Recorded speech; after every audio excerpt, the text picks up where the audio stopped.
Баршаңызға қайырлы таң. Сіздермен бірге Айжан.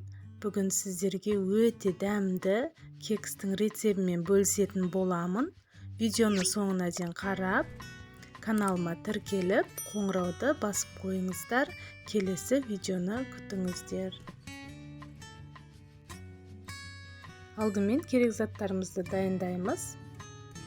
Ыңғайлы ыдысқа 4 жұмыртқаны жарып,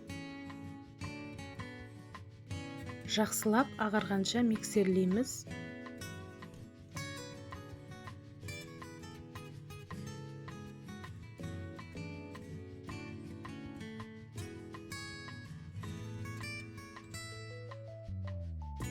Енді үстінен қантымызды аз-аздан саламыз.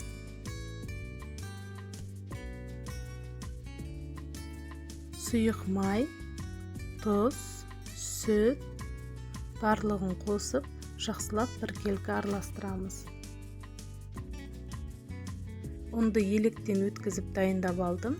Үстінен қопсытқышпен ванилинді қосып, қасықпен жақсылап бір араластырып алып, дайын болған массаға ұнымызды салып, біркелкі араластырамыз.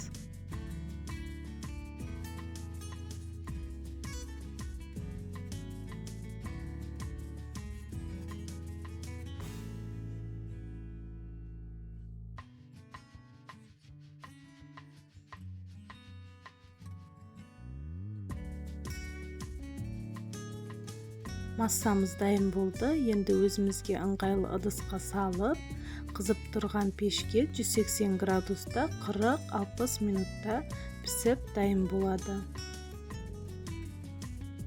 Міне кексіміз дайын болды. Өте дәмді, керемет.